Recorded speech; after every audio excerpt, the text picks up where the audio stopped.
wonder Cooper stole it. Well, I appreciate the thought. I got some donuts. Well, they probably won't be good by the time they get here. They might be a little hard. Yeah. Actually, no, I could probably send you the sour cream ones. Those will last. Oh, that's true.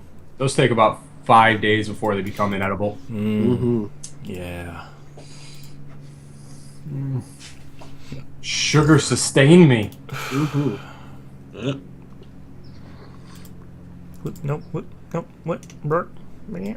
I have System Shocks 2 installed? What the shit? Doesn't everybody?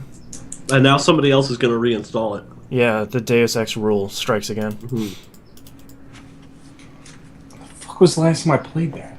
I still haven't finished it. I don't know how many times I've started that fucking game. The Deus Ex rule strikes again. Alright, pen and notebook. Here we go. Oh, yeah, that's the other game I played.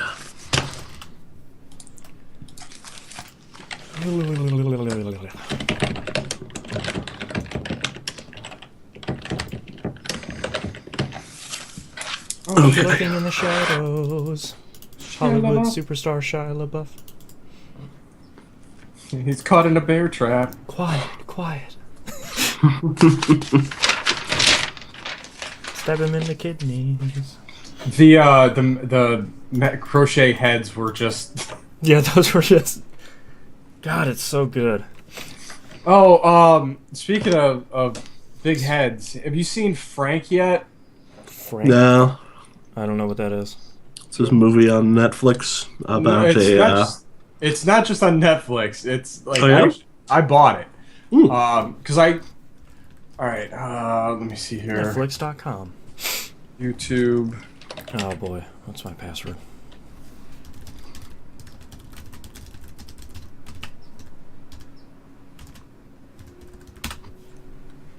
Nope, that's not it. Frank? Every time I type in YouTube, I always put in YouTubes. Take me to the YouTubes.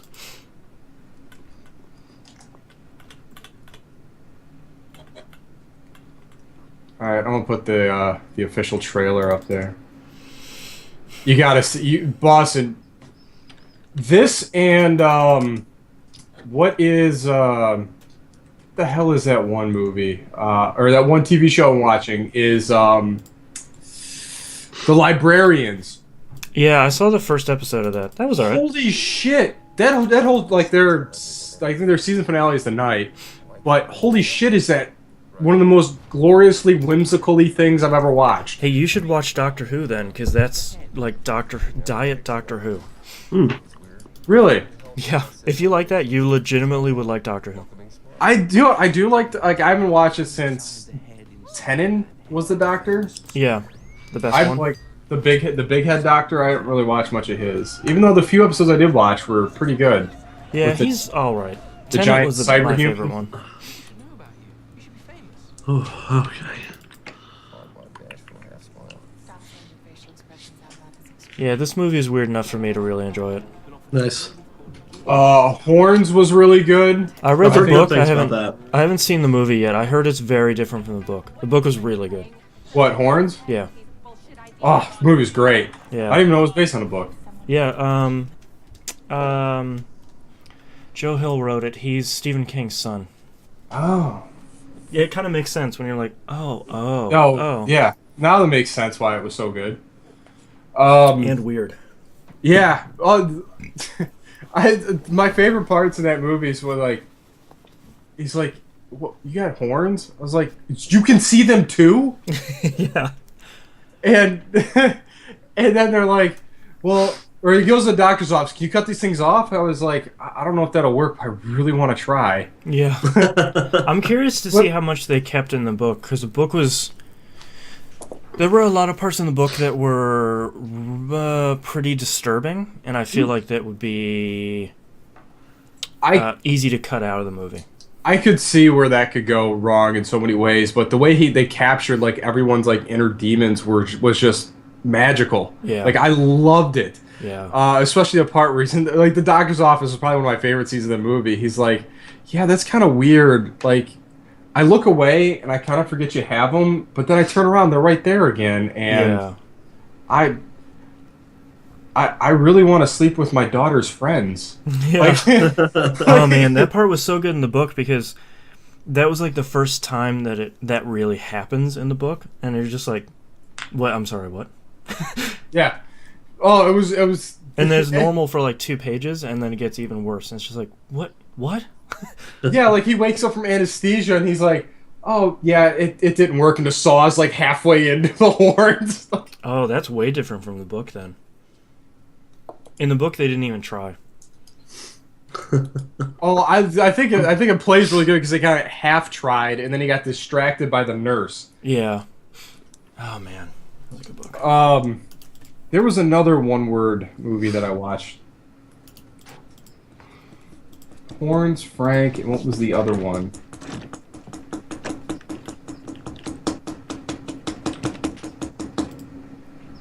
It's driving me nuts because it was another weird one. But yeah, like I've been loving the librarians. Like it's It's pretty fun. I like that. I liked that first episode. I watched some of the first episode of 12 Monkeys too, and that was I heard surprisingly not garbage. And they have an app that syncs the show up with my Philips Hue lights. So that was fun. It wasn't as linked up as I would have liked it to be, like the one I have for XBMC. But it was pretty fun.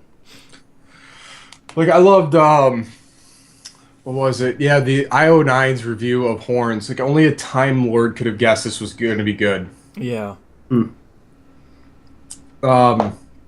Damn it, there was something else that I watched.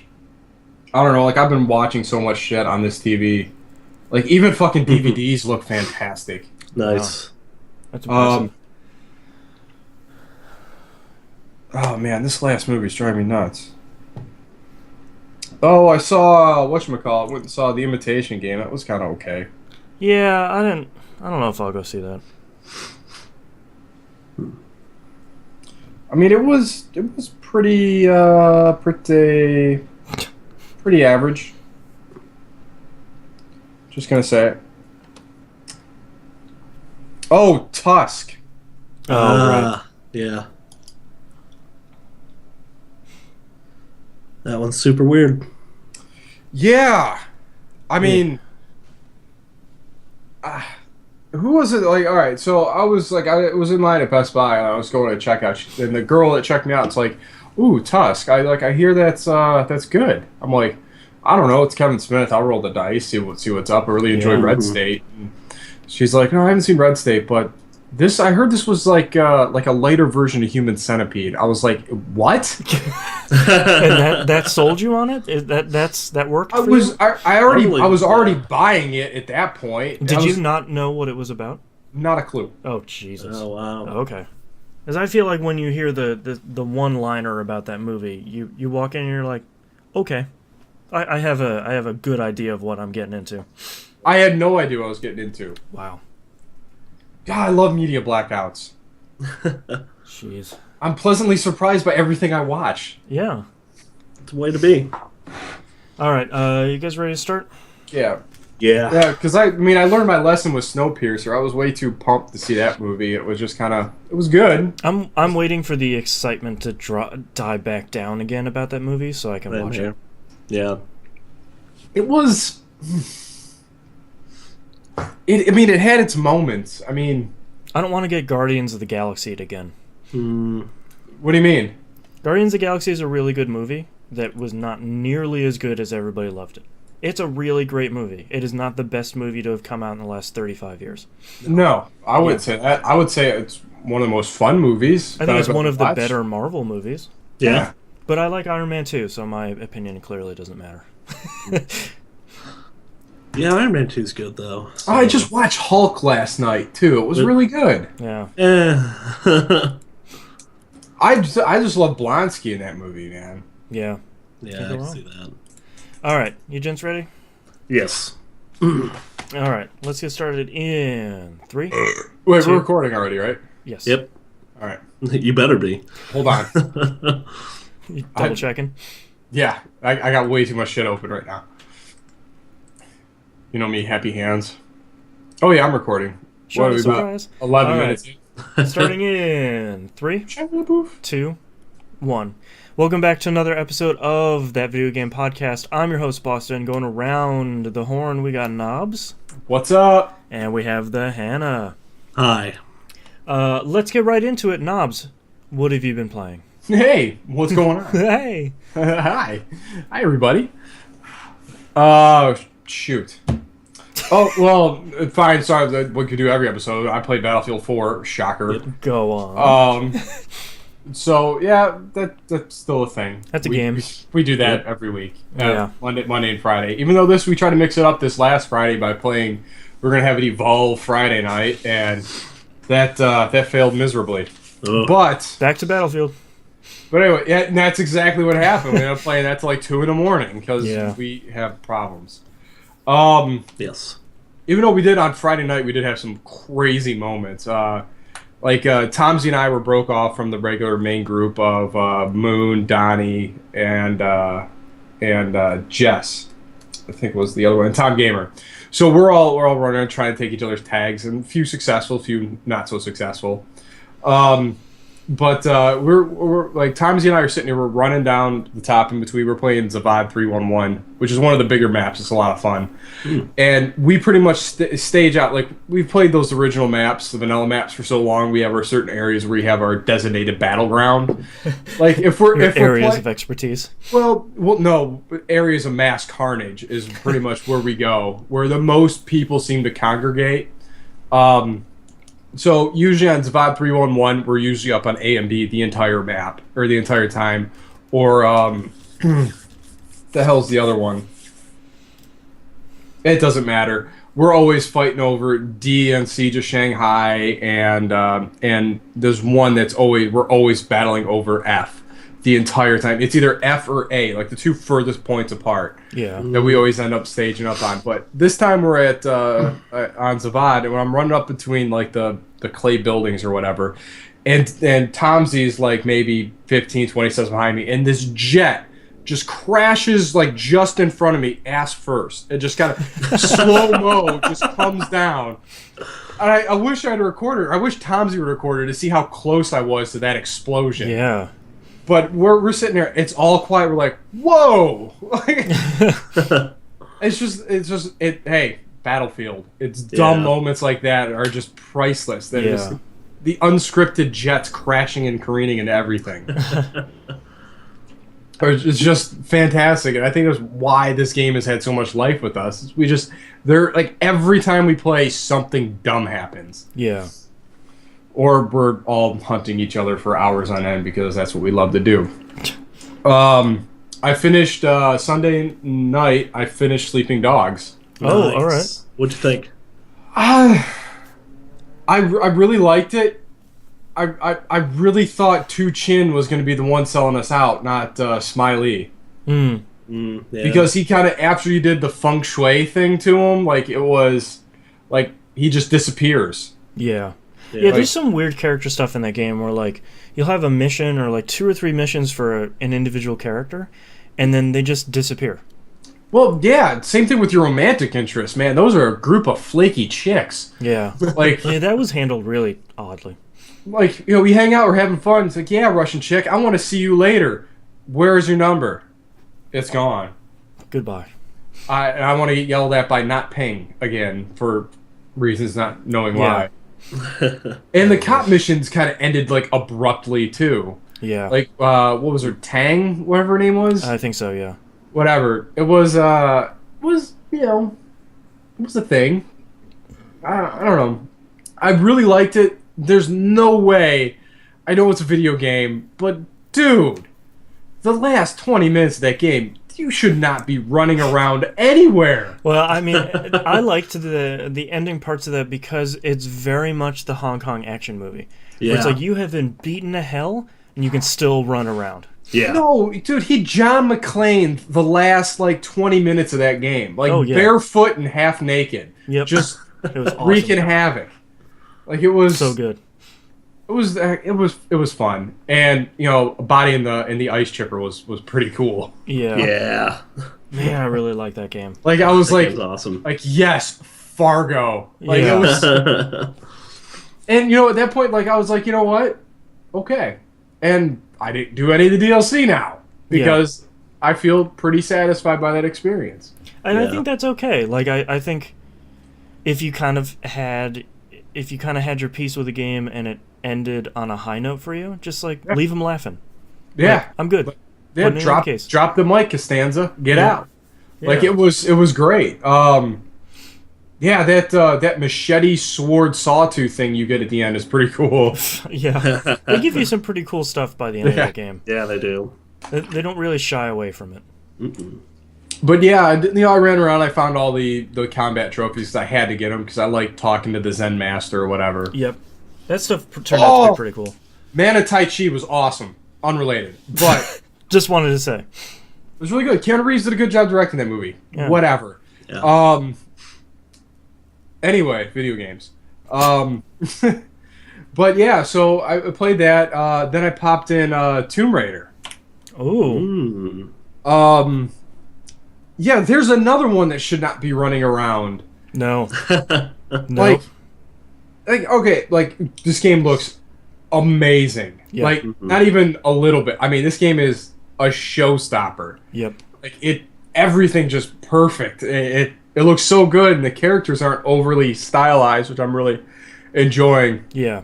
But yeah, you got speared through the kidney. You're not surviving an hour, let alone running around, like parkouring a mountainside. Like it. Yeah, it's so funny because the very first thing you do is you get impaled on something. Oh yeah, it's not a flesh wound. It just didn't nip, the fatty bits. Like that. It's like through her abdomen. Like How many hours of that have you played?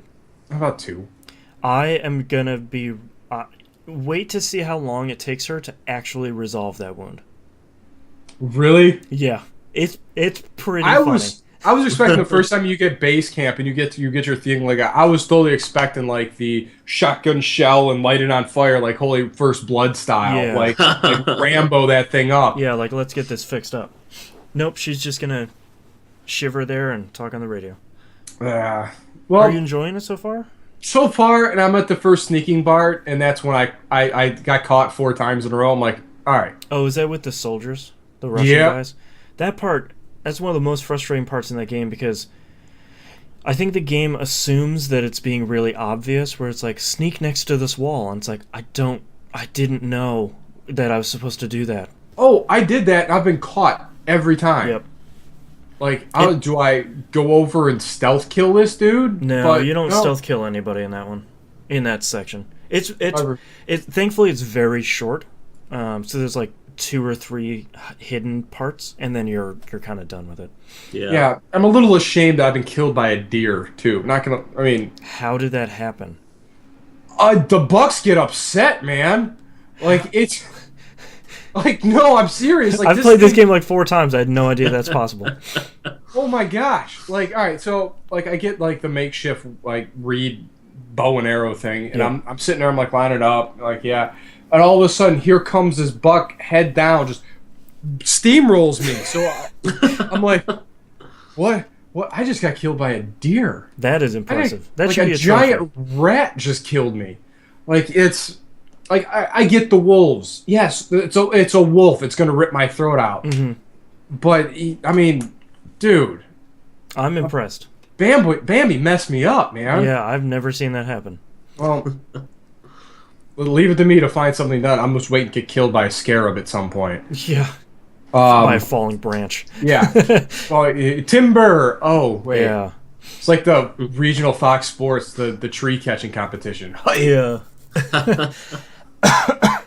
But yeah, so that's I'm still probably slowly gonna work. If I can get through the frustration of getting through that stealth section, because stealth and I do not mix very well. It's very short, thankfully. That's not my forte in gaming. Yeah, the rest of the Clearly. optional stealth stuff in the game is cool if you can pull it off.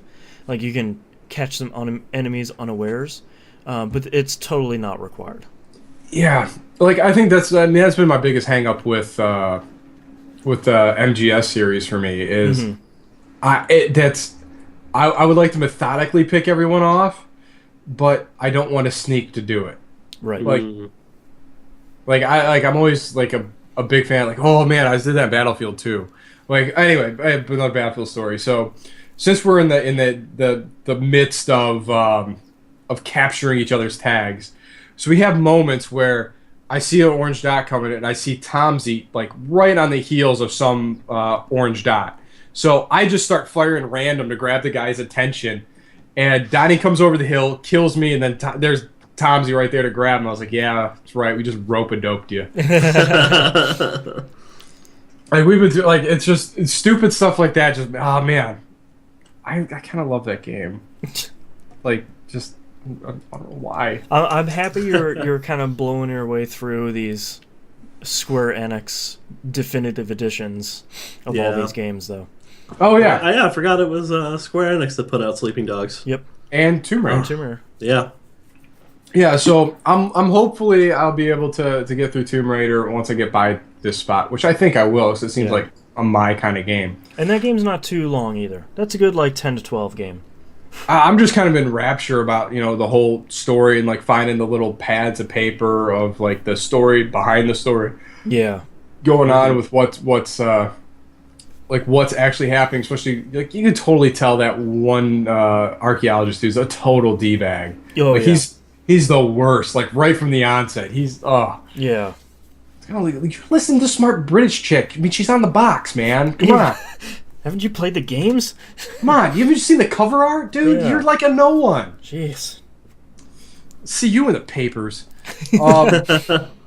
But yeah, that and well, let's get back to talking about. I've been playing the Evolve beta. Probably got like 4 or 5 rounds in right now. Nice.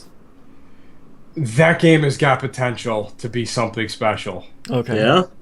Yeah. Even though I haven't played a match where the hunters have won yet, but I could totally see how they can do it.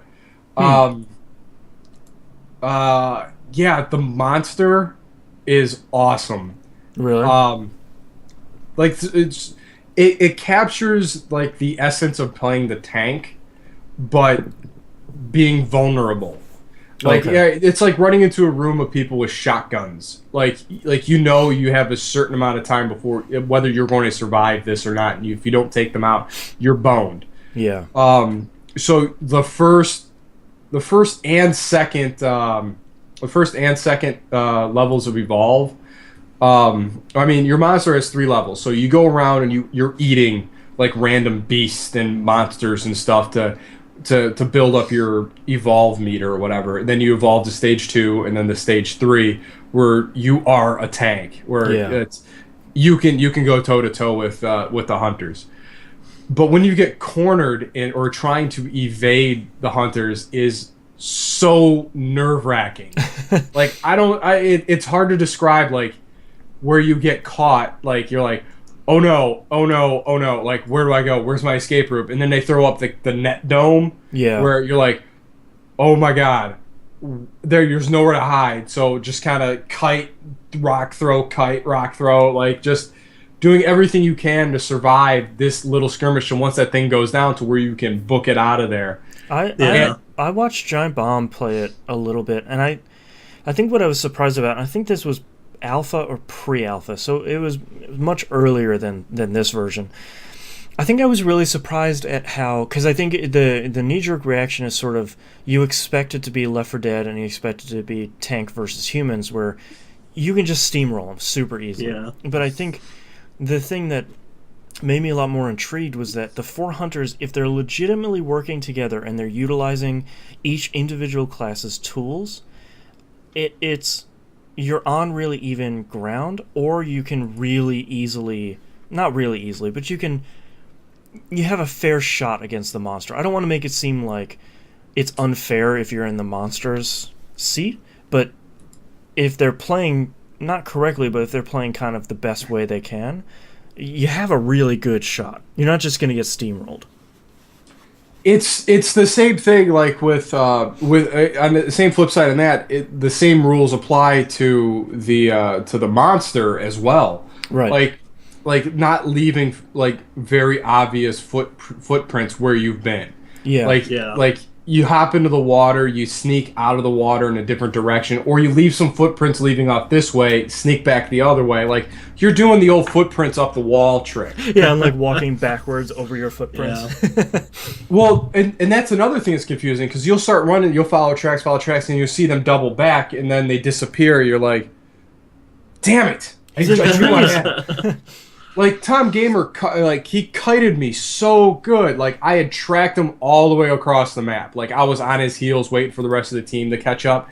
And then we were up on this dam, and I was like, and then I finally said over to party, I was like, look, I got him up here in this dam. I marked him, and then he turned this corner and was gone. Like I mean, literally vanished. Just poof. It was like David Copperfielding a bus. Like Yeah. he was just gone. There were no footprints. There was nothing, and he was just out of there. Wow. Which was brilliant. When I've been using water to my advantage as much as I can. Like I'll come down somewhere, land in water, and then as I'm in water, like I'll like hide back in something and let the group go over top of me, then climb back up the waterfall. Yeah. And then sneak back out around. That usually buys me enough time to eat some giblets and monsters and stuff. But invading them into random monsters is my favorite thing to do. Like I'll see like one of the other like random monsters in the world just chilling in a pond. I'll crack up to that pond, then sneak around it, and then leave footprints on the other side of it, and then totally change directions. And they follow the footprints right over top of this beast. Yeah. And then they got to deal with him while I got time to eat a couple things. Once they kill him, I go around, eat the big monster they just put down, and evolve. But go ahead. So my question for you, and I feel like one of the biggest, maybe not criticism, but concerns of the alpha was getting new players to be able to understand, like, player class, here's the monster, here's what you're trying to do, like get them really ramped up into the game. How do you think the beta did on kind of that intro to Evolve? I have, like, my concern is it's going to be a walled garden right off the get. That's my concern too. Because all your experience and all your progression all carries over into it. So the people who have been playing the beta are going to have a leg up day one. Yeah. Well, and my concern too is it's when the easy comparison you want to make is to Left 4 Dead 1 and 2, and Left 4 Dead, it's so easy to get into because you're four people that have the same stats. You have the same equipment. You're just shooting zombies. And then on the special infected side, you can very quickly learn, okay, this is the one with the tongue. This is the one that jumps. You know, like they're really clear, and you don't have this layout of skills. You don't have like a skill toolbar like you do in this game. You don't have to, in Left 4 Dead, you don't have to play your class. Right. That's I'm not sure. I think that it needs those progressions to keep people in the game longer. Yeah. Like I think for us to play as long as we did on Left 4 Dead was a miracle and a testament to how good that game really was. Yeah. 100. Even though we're not progressing anything, we're still in there like making our own tactics, and I think this definitely has room for that. Like definitely different progressions on how you're going to go and take out the hunters as the beast. Do you feel like it's going to be a stronger game because you're doing the Battlefield and Call of Duty bar filling? No. Yeah. I don't. I think it's a stronger game because you have to play your role. Okay. If you don't play your role, the team fails. Right. And I think that's going to be more to play into people's certain play styles. Yeah. That they're kind of like in Battlefield itself, like you have your classes, like, you know, assault, you know, support, medic, or trapper. Like you have your classes that you need to perform those well and understand what you're doing to have any chance of taking this thing down. See, and that's my concern for the game, and honestly why I probably won't pick the game up unless I have a small group, and I don't have the time to do this, but unless I had a really dedicated small group of people to play it with, because in a game like that, if you don't learn it immediately or now in this nightmare future we're in, if you don't learn it during the pre-alpha and you go into the beta and you don't know what to do and you're some horrible noob. Like, I feel like that exacerbates the worst of multiplayer gaming for me, which is like, hey guys, I'm level 1, and everybody is like level 5 million, and they're like, oh my god, just do this. You know, they're throwing 3-letter acronyms at me, and then they're like, great, we failed because this level 1 guy wouldn't do this thing with a trapper. And I was like, I don't even know what this class is. Well, and I think that's where we have an advantage of having the community that we do to play with. Yeah. Where, you know, even if we don't understand it, because I know Tom Gamer's been taking it really easy on us because he's been playing a lot of this beta. Yeah. Like, I think he almost has the Kraken unlocked already, which Wow. I can't wait to see this thing. Yeah. Yeah. Because the regular, like, Lizard Godzilla beast that you start off with is, I mean, he's a powerhouse. Like, Yeah. and being more mobile and in that, like, I love playing the monster. They've caught me, like, there's I think we played like 2 or 3 rounds the other night, and then another 2 on I think Saturday night or something. No, it was Friday night, whatever it was.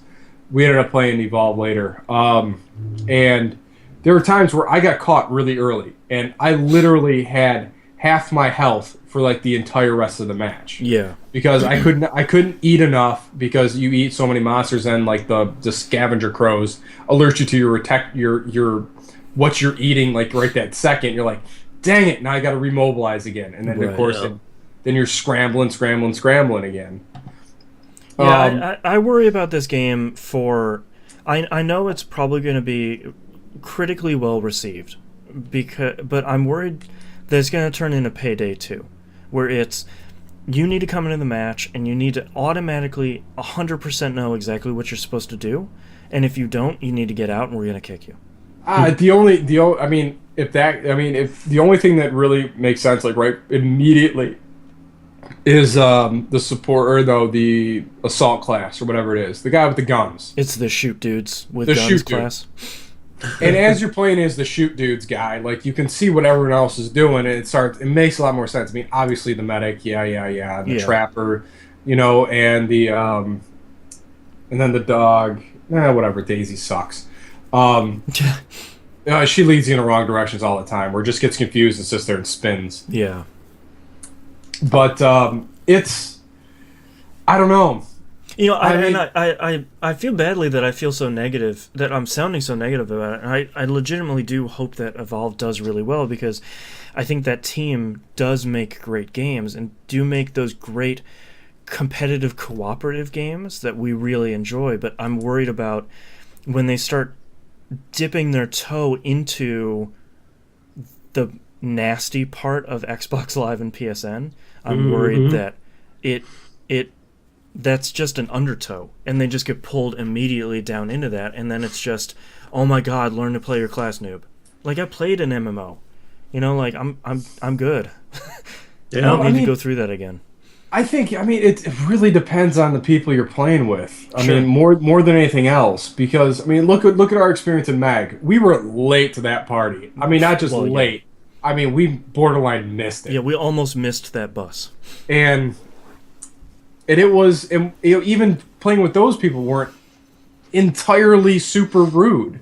Right. Like, it was, But I felt like that game fostered that, because it very much, due to numbers. You know, when you're Yes. like 20 versus 20, if one person is just not pulling their weight, that's fine. In a 4v1, if one person's not pulling their weight, you could lose the match. Like, very clearly, you can lose the match. Yeah, I could see that being a problem. So, but you know, I'm excited to see the But- reviews, and I'm excited to see a lot of the post-release footage, just to kind of see what this game eventually turned out to be. But if anything, this game is gorgeous. I mean, Oh, really? it looks amazing. The environments are gigantic. Oh, good. There are lots of paths, a lot of holes and tunnels to go through, a lot of pitch points. Like, it is, it's beautiful to see. The only thing I wish is I could hide in trees. That's the only thing. You can't like climb a tree and like sit in there.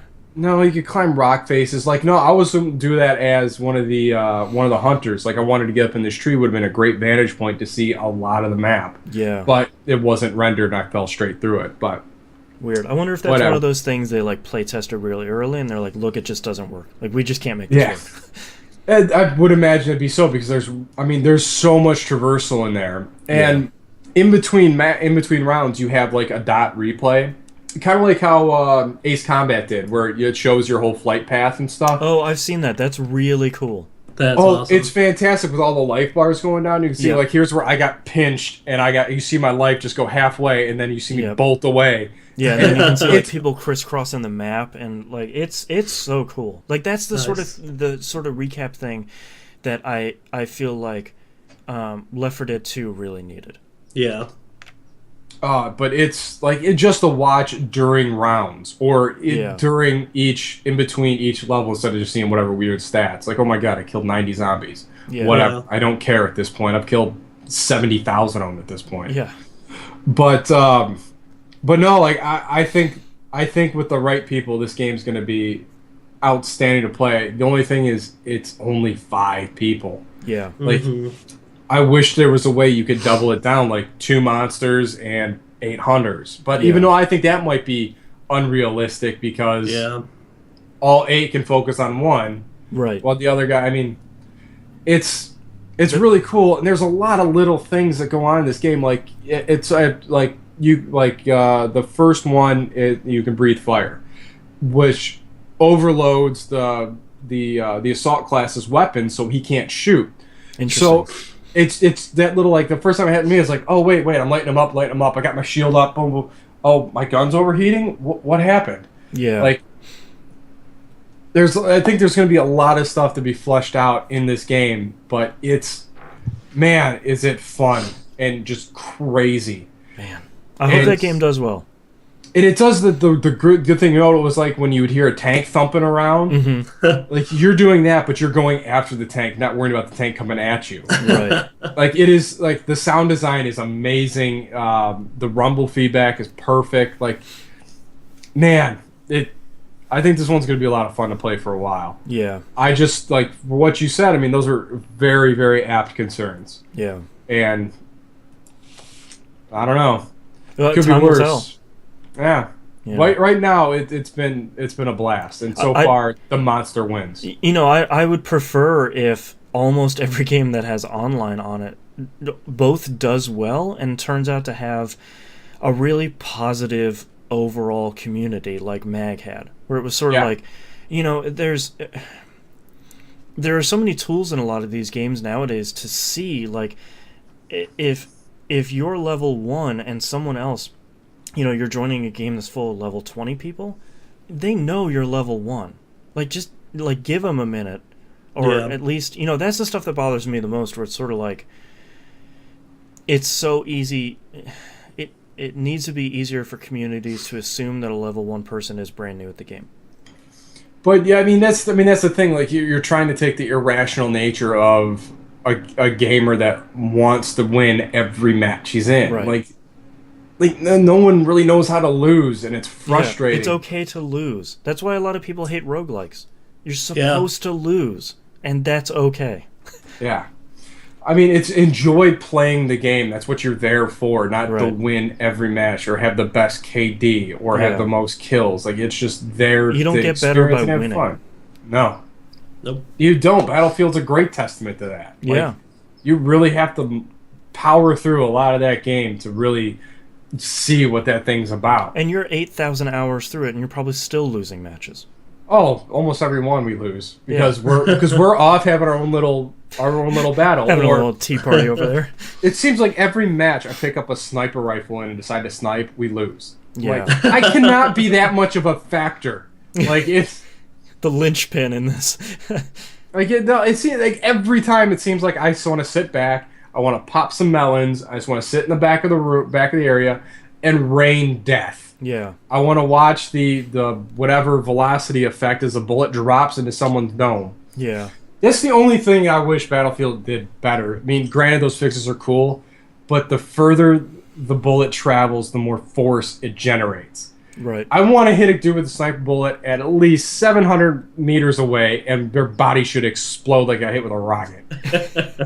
I'm not asking for a lot, guys. Just come on, DICE. Little I just want to see a red mist. Yeah, just Poof. Just this is a little bit. I don't care. Little let the X. wind take them. Make the little X red. Make me feel better. Do something. Yeah. Because it's a really hard shot. Yeah. If I hit him in the ankle, it's gone. Two damage. It's gone. It should be like Halo. If you hit them from more than 400 yards away, they should just play that Halo birthday party. Yay! Or like in Gears, have some confetti shootout or something. Yeah. Something like you deserved it. Make burst in flowers. I don't care. Yeah. Whatever. I'm Groot. But Evolve is really cool. Like I think even academically, I think you should check out the beta. Yeah. I mean, just even right now, right? Even just play through the 2 tutorials. Like it is. Just see what it is. Going through the monster. Like there's a lot of buttons. I mean, every character has.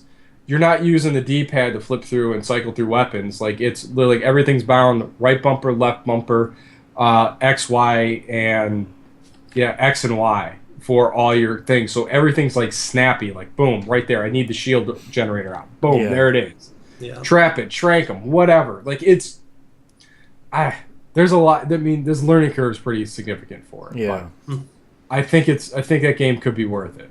I hope it is. I hope so, because I mean, playing the demo sold me because I just want to play the monster. Like the monster is just too much fun. Yeah, and it is so intense. But that's what I've had this week. What's all right, up, Hannah? What about you? Oh, it's been a long week. Yeah, for real. It's been a real long week. I spent a lot of my my time this week working, and one night I was working till like 11 o'clock, so I didn't play a ton of anything. I played a little bit of a bunch of stuff. Okay. This past Sunday after we recorded, I went to my friend Mike's house and we played a bunch of Lethal League. Oh, nice. He decided to try out. So he's got a home theater PC and he's got his gaming machine upstairs. Mm-hmm. So we did it through Steam streaming. Nice. And other than we couldn't figure out where the lag was coming from, it would be periodic. It would just lag for like 2 seconds straight and then be fine. Oh, weird. Which is a little disruptive when you're playing something like Lethal League. Yeah, a little bit. Just a little bit. It works flawlessly. Yeah, I had really good luck on mine. Yeah, so once we figure out where it was just this weird spike of lag that came out of nowhere. If we could figure out where that was coming from, I think it would work perfectly. It could be game specific. It could have just been his network being weird because there's a bunch of people over there. Oh, yeah. Did you have two controllers? Yeah. So the controllers worked fine through the Steam streaming? Yeah, worked perfectly. That's impressive. It's one of those things where it's like, I just want to plug in two controllers and stream it from my gaming PC, and Steam's like, okay. Yeah. You're good. Yep. It works perfectly. Wow. 2 controllers, set them up right, and just go at it. Yeah, because I have a Mac Mini sitting that runs XBMC on basically both of our TVs downstairs, and I've been thinking about trying to hook a 360 controller up to it and just do streaming to this PC that I'm using here for the podcast. Nice. I'm gonna have to try that because I like playing games on my couch, and I like playing games on PC because I have a pretty okay PC. Yeah. I'd like to do both without running like HDMI cables throughout my house. Yeah, you don't want to have to run 50 feet of HDMI just to play some games. I already have a PS3 hooked up to my PC, so I have enough cables going through here. Yeah. So playing Lethal League led us into playing a few matches of Soul Calibur 4, because any fighting game we always end it with a few matches of Soul Calibur 2 or 4. Voldo versus Taki is the traditional match. Nice. So we played a little bit of that, but when we weren't playing games, we actually ended up, when I got there, he was watching a bunch of Space Ghost Coast to Coast. Okay. Oh my god, I missed that show. Yeah, he was watching the old Kentucky Shark episode. Nice. I missed the Brack show. Sorry. Brack show was good. Brack show was really good. We flipped over, and we changed it up just a little bit, and we watched a bunch of Harvey Birdman. Oh, nice. That show's so great. Classic. And I bring this up because I remembered that there was a Harvey Birdman game that came out for the Wii and for the PSP. Yep. I got both copies this week and played them. Nice. Knobs made me play that game because I love Phoenix Wright. Yeah. And Knobs is like, you need to play this Harvey Birdman game. And I was like, I really don't think I need to. I think No. I'm okay. You totally do. It was really good. It's That game was really good. solid. It's really, and like, it's barely a game, but it's the funniest thing you've ever played. And it it's really fantastic. is Phoenix Wright. Like, if people want to have an even easier intro to Phoenix Wright, Play Harvey Harvey Birdman Birdman. is actually pretty good. Yeah. And if you can find it at like your local GameStop, it's like $1 or $2. Nobody wanted that game. Yeah, you I got- can pick that game up for nothing. Except the- for us, like I bought that day one. Oh Yeah. yeah. I got the Wii version and I got the PSP version, both of them for less than $5. Oh, nice. Yeah, so I got the Wii version sitting in my drawer, and I got the PSP version right here. This is probably the only UMD I still own. Yeah. Actually, it came out on PS2 as well. I didn't realize that. Oh yeah, well yeah, PSP and PS2, that would make sense. I'm looking on eBay right now, and they're like $4 Yeah, so if you're looking with for free a really, shipping. yeah, if you want a really interesting intro to the Phoenix Wright series, it's basically the same gameplay. You go and you like, yeah, There it there it is. You walk around, you talk to characters, you solve cases, and the best part is like it's fun to fail because Yes. that's how you find the little secret movies throughout the entire game. Right, Yep. right. Some of them are great. There's one that has like Dulcime in it from Yeah. Oh, right. I forgot about that. So I played through the entire first first case where you're defending Peter Potamus because supposedly he burnt down your half of the what is it, the condo or something, whatever they call Something it. like that, yeah. Yeah, just the whole trial is just an absolute mess. The only disappointing part is they didn't get Stephen Colbert for the Ken 7 voice. Yeah. But at that point, I think it's understandable because I think he had started the Colbert Report already. He was a little too big for a Harvey Birdman video game. Well, yeah, for a Harvey Birdman video game made by the guys at High Voltage Games out of Hoffman Estates, Illinois. So, Yeah. you know, I don't think Hoffman Estates. yep.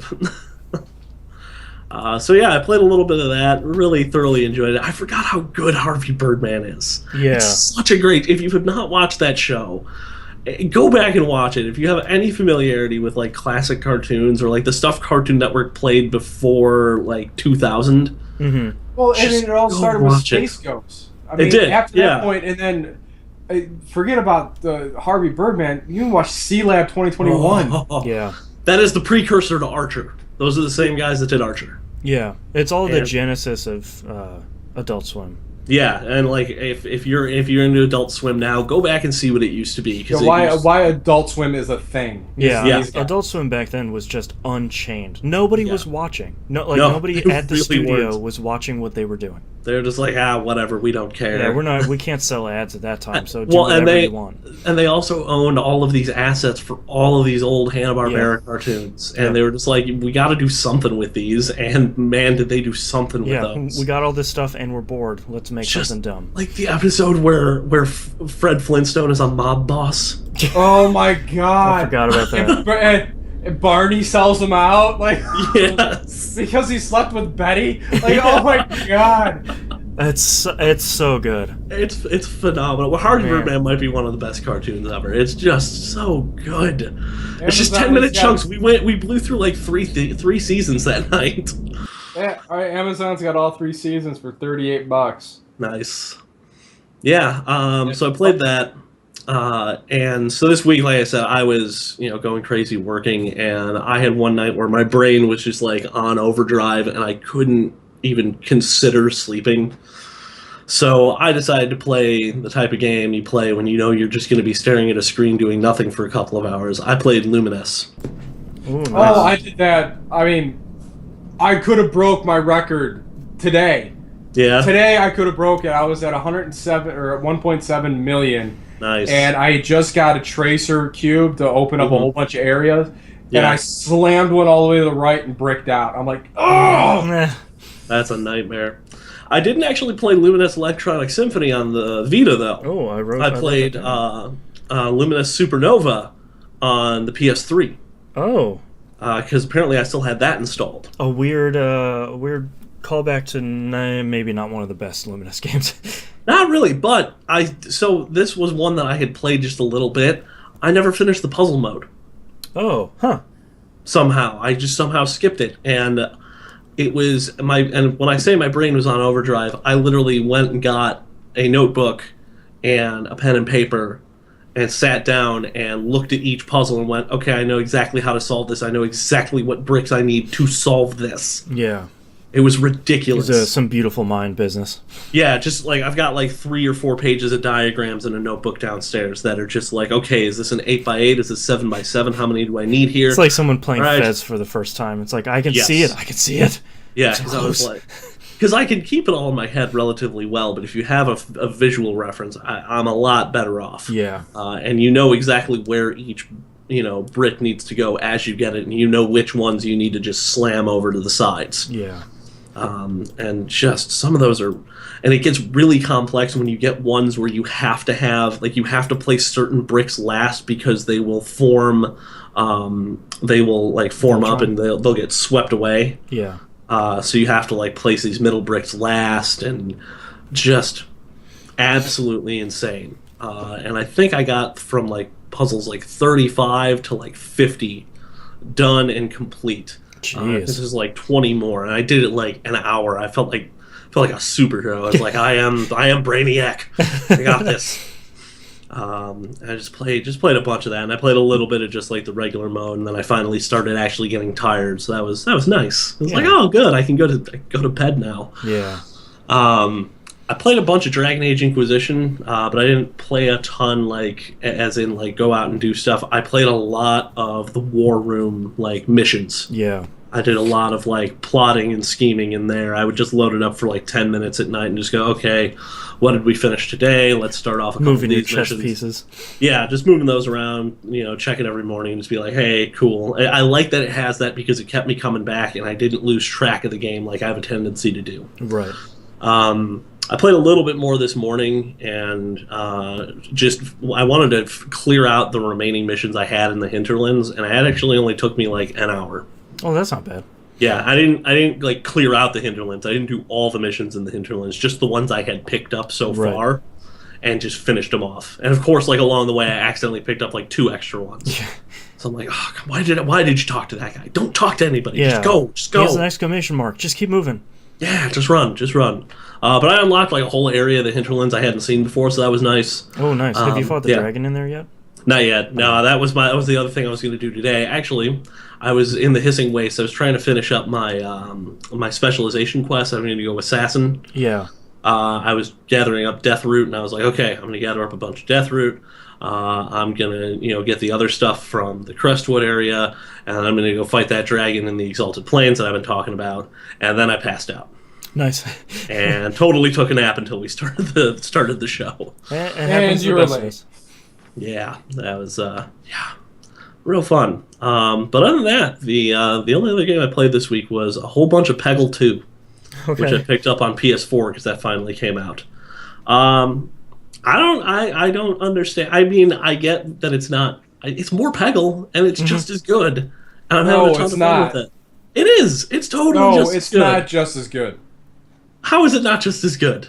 It feels just as good hitting those pegs. It's different. It feels just as good as the first time. It does. I'm a fan. Although they sort of laid it on thick with the troll dude who was supposed to be like the Big Lebowski.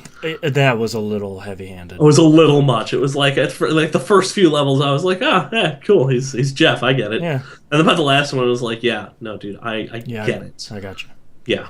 I actually forgot that I didn't even write it down this week. That I played Peggle Blast for iOS. Oh yeah. It's the mobile Peggle. Really? Man. If you want, let's just say it's Peggle with microtransactions. Oh, It's gross. a nightmare. That sucks. It's the worst.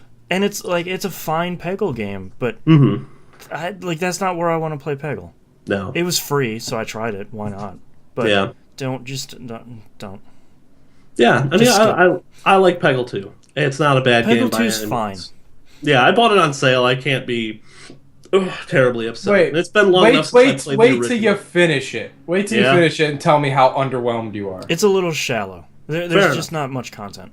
Okay, all right. Especially when you look at like Peggle 1, which by itself had a pretty good amount of content, and then Peggle Knights had a probably about the same amount. So they doubled it for pretty cheap. So Yeah.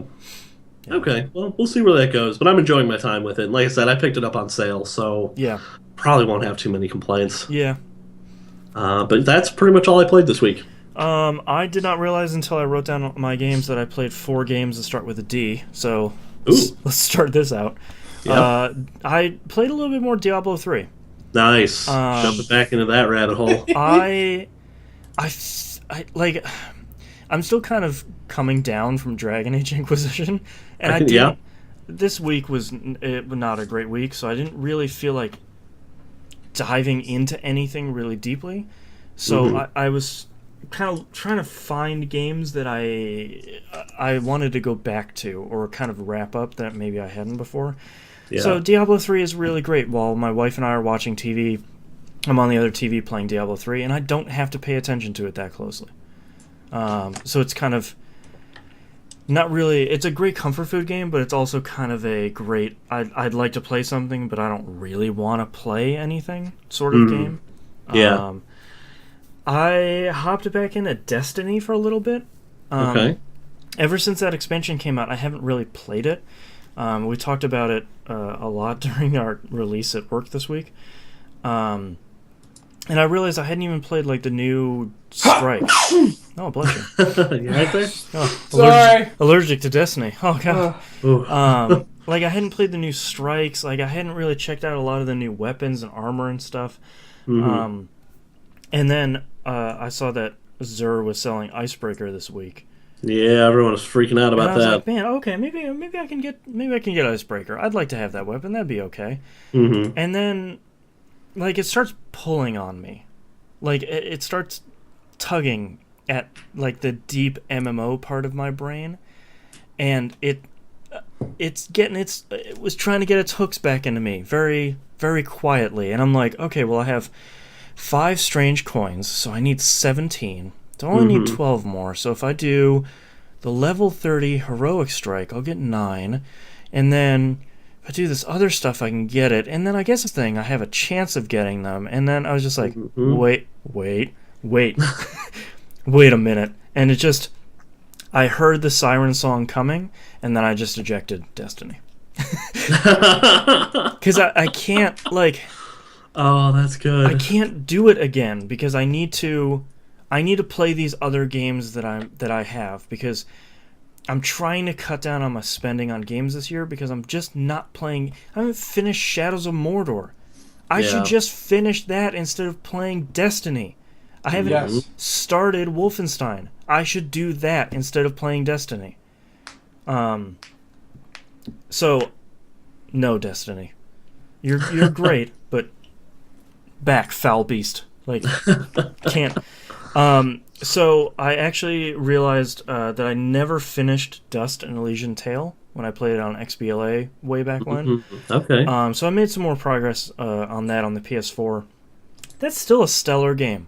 Yeah. That's just a really solid Metroidvania. It's not one of the best. It has some problems. I think it's one of the best. Has one of the best combat in some of the Metroidvanias. But God, that voice acting, man, it's just. I think I could deal with it the first time I played through it, but I can't do it. So, but I'm having a lot of fun playing it. I like the traversal. I like the map. I like the differences between each area. I like a lot of it. It's just the story is not, and especially the voice acting is really not that great. Yeah. But last but not least, I actually decided to really sit down and play Drive Club. Oh. I had popped it in originally. I downloaded all the free DLC. You know, I got through the tutorial stuff, which was pretty good. And like I do almost all the time, I get through the tutorial and I get to this first point where like you get a menu, and I go, "That's great. I'll get back to that later," and I never do. I never get back to that game, and I was always on my shelf, and I'm sort of like, oh, I should get back to playing that. See, Forza Horizon 2. Yeah. Drive Club is really good. Yeah? Yeah, I picked it up, I think, from Amazon before Christmas. It was either 30 or $40. It wasn't full Ooh. price. And I bought a disc copy, of course, because I don't trust I don't trust PSN. Um, it's I kind of I'm trying to think about it this morning. Drive Club. So first off, it looks amazingly beautiful. Yes. Like most racing games do because they can. That's sort of their thing. Yeah, and like now they have weather effects in the game. They patched that in recently for free. Um, Weather. and it looks just Oh, glad outstanding. that's for free. Well, this game has had a really spotty past so far, and a kind of a spotty current Yeah. time. It's a real polite way of putting that. Yeah. Um, I think so. I joined up with the No Quarters club because they already had a bunch of members and they were level something higher than 10, so I got a trophy. Nice. Not ashamed to admit it. I really like the club challenges. So basically, what happens, and I haven't had any problems with the game itself now that they seem to have resolved the majority of their server issues. A lot of times you'll be just racing through a track and there'll be this thing that sort of looks like a finish line, and it's either, so far I've seen the ones that are orange or blue, and basically it's someone either on your friends list or someone in your club that just set up a challenge, and it's like, well, during these next two turns, these two challenging turns, stay on the racing line, and the racing line is never there in the game until there's a challenge like that. So there's no assist line like Forza has, and it's kind of nice because you see their score and then you see the line and you just follow the line, or you do a drifting one where it's like the next 3 turns you just get as many points as you can with drifting. I kind of like that adds just a little bit, so it's not just the racing, and it's not just, well, your friend got more basically kudos on this track because it has a kudos system in it, lifted basically wholesale, which is a good thing. That's one of the best racing systems you can lift. And it's more than, well, your friends beat this lap time or your friends beat this kudos score. It's this kind of ongoing thing throughout the actual individual race. And it's got a ton of stuff. Like, there's hundreds of races in this game. I think when I powered it up, it said there were 375 stars to get, and each race has 3 stars. Ooh. And it's a solid racing game. Like, I'm not entirely sure. I know the game has had a troubled launch with its server problems. But now that the game seems to be fully functional, it seems like it's a really solid racing game. Like, it's one of those racing games that I think I could recommend for people that are looking to get into a game that it sits for me in that sweet spot between, it's certainly not really arcadey, but it's really not Gran Turismo, because that game, for all that it does, completely turns me off. It's too technical. It's too much about parts, and it's too much about the love of cars that I don't have. I don't love cars. But I like racing games. I think racing games are fun, so I don't want to get into this like car porn thing that like even Forza is getting into, where it's that dude from Top Gear talking over a car and I can't skip this. Like, I really respect Drive Club for not getting into the trap of even like that Forza and Forza Horizon are in, and Gran Turismo, and even Dirt was getting into it, where it's just you can't get past this screen because somebody's talking to you. I don't care. Like, I don't even play this game with the sound up because I don't care about engine noises. Like, I just want to go race. I want to sit down with a racing game and I want to be racing. And I feel like Drive Club gives me that. And then on top of it is this kind of fun, entirely optional veneer, this icing on the top of the cake of your Drive Club. And these kind of, the great leaderboard kind of stuff that, something like Geometry Wars does, where I'm coming up against Sterner Masterson, and I was like, I gotta beat this guy. Like, this is the third lap of this thing. I totally boned this challenge these first 2 times, and like the second time I missed it by like 50 points. I have to get it this time, and I do. And there's these 2 little arrows on the screen. It says my name and my score, and his name and his score, and your arrow bumps his name and his score off the screen. So you're like, that's awesome. It's a little thing like that where you don't need it, but it kind of makes it a little bit better. And I'm enjoying Drive Club. So good on you, studio that made Drive Club. I have not yet remembered your name, but you made a good racing game. And now there's 5 tracks coming out tomorrow for free. Oh. So they better be. well, they have some DLC in there. Okay. So for paid DLC, they released what appears to be 2 packs for free, and they have 2 packs that cost money. And it's actually, it seems entirely reasonable, where you'll get a string of challenges that kind of lead up to a large cup, a set of cup races. And it seems like there's like 75 to 100 stars. So there's a good amount of races in there.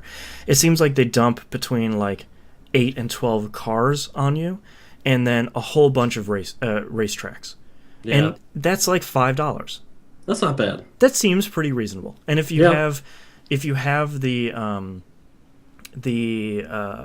season pass, which is $25, it seems like you get that stuff, and then you get some car packs for free and early. So it seems like all of that is a fairly good deal. Like I know there's a lot of drama still about there's no PlayStation Plus edition. Yes, I agree that that's a problem. One that I'm not going to get particularly upset about, because you can find this game for about $30 if you're just kind of patient. Yeah. And I'm also not mad because it's legitimately a good racing game, and it's not. It's not the racing game that I don't want. It's not cold like Gran Turismo, and it's not, it's not too in love with itself like Forza's beginning to become. It's just, here are cars, here are tracks. It's a racing game. Go race cars. What else do you want to do? So I want to blow stuff up. Great, you split second. Split second. I got a copy somewhere in here. We need another one of those so bad. Yes, Yeah. I have bad news for you though. Oh, We are never getting another one of those. why not? All of the teams involved, and I think the company that published that is gone. Yeah. So, sorry. I'm surprised that another company hasn't picked up that idea for even like a downloadable game. Yeah. Because it seemed like that would be a really great $15 game. You put 5 tracks into it, you put a bunch of made-up cars into it, you make it look pretty good for $15. You got a split-second spiritual successor. I blame Disney. Why don't we all? Maybe I should challenge, what's his name? Whatever, the dude with the push-up guy. Whatever, challenge him to make split second. Gaston. He'll do it. He'll do it out of spite. I'm very curious to have someone listen to this show 3 years from now, and they're like, I don't know that reference. That was a 2-second blip on the internet for one day. Yep. Oh man. But that's all I've been playing. So let's take a break. Whew. Oh boy, that was longer. I only have an hour before I have to go do something. That was longer than I thought. Water. Hold on. Oh, boy. All right. Well, I'm going to evacuate. Good luck. I'm gonna sit here and stare creepily into the camera. I won't. That makes me uncomfortable.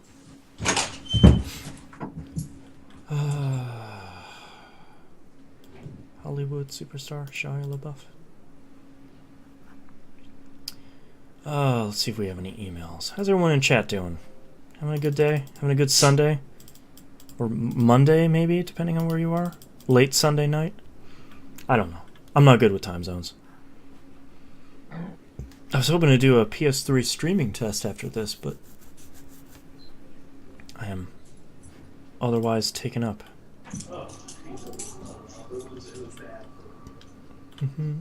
Ba-ba. Da-da-da-da-da-da. See if there's any news stories here. Oh boy.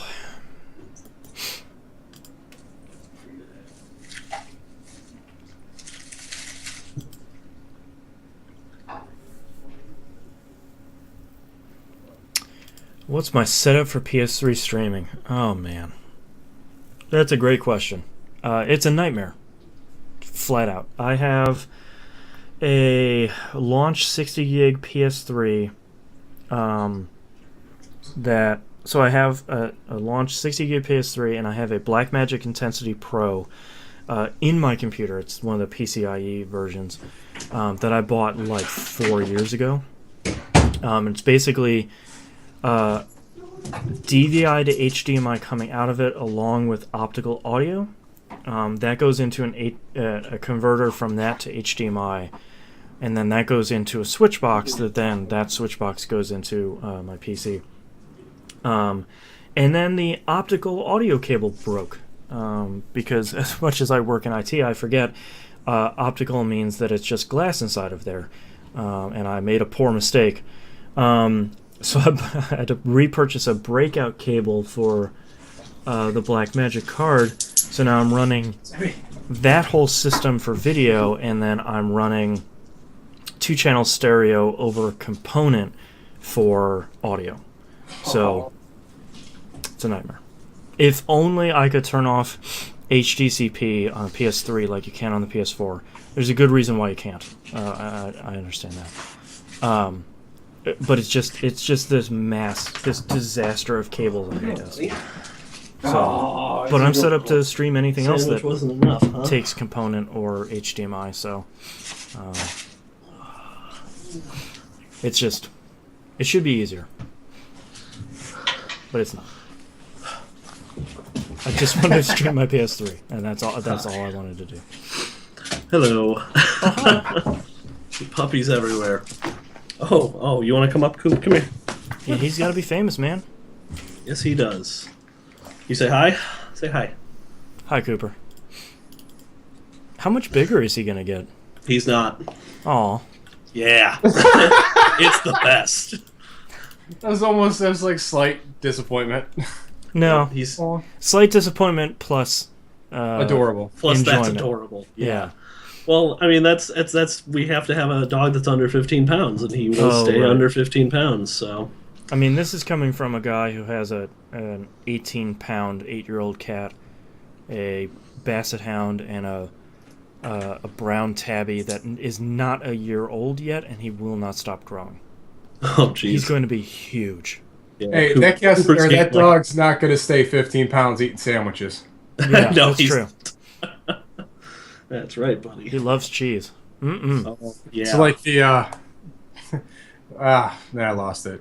I was going to make a bad Santa reference, but I can't think of. Want some sandwiches? It's all good. Uh, All right, I'm ready to knock this out whenever you guys are. All right, so let me just. All right, cool. He made it out. Thought I was gonna have to let him out. Yeah, just gotta leave the door open. That's the secret with this dog. Is He just just leave the needs door. to be able to come and go as he pleases. Yeah. If he can't, he will just be like, I need to get in there. What's in getting weird, there? man. There's sandwiches in there. I need to get a sandwich. apparently, mine are perfectly content staring at me. Well, everybody's into different things. Oh, then Of he goes course he sandwich moves. shy. No, Yeah. no, don't look at me. I'm hideous. Well, no, like he was like when we were recording that first segment, he was right like down here next to the keyboard, just staring at me. This little head wedged in this. Then he's underneath each one of these arm loops, Yeah. and then he's over here in the corner. And now he's behind you, fuck creeper. Oh. Just staring at you. So I don't know. Stop if staring this at me, Swan. So yesterday we had like a delayed Christmas party for my family. We had dad's side of my family, some people on vacation, so we didn't do gift exchange and party or anything until yesterday. Mm-hmm. So hanging out, my sister comes by. She's got my nephew, and me and my nephew, we go nuts. We play. 'Cause he's rambunctious. He's like almost 3. He's awesome. Yeah. But He's in my the parents, running around all the day phase. Yeah, well, Yeah. that's probably why I took a nap today. I don't blame you. And so my parents saved all like our old toys that we didn't destroy, and one of the toys that he really likes is this Power Ranger stuffed doll. It's stuffed except for the head. It's like rock hard plastic. Yeah, And I remember those. He's like doing the punch and kicking with me, and I'm like, I know where this is going. I'm gonna get hurt with Yep. this thing. And he just goes whap Yep. right here. And I'm Oh. like, oh, that hurt. And like a second later, I'm like, it tastes like pennies. Uh-oh. Oh, right. That's my blood. Yeah. So I was like, okay, let's put that down. Yeah. So I just took a sip of water and I was like, oh, why does my lip hurt? Oh, yeah. Oh, right. That's Hey, smacked in the boss? face by a toddler. Yes, sir. Yeah.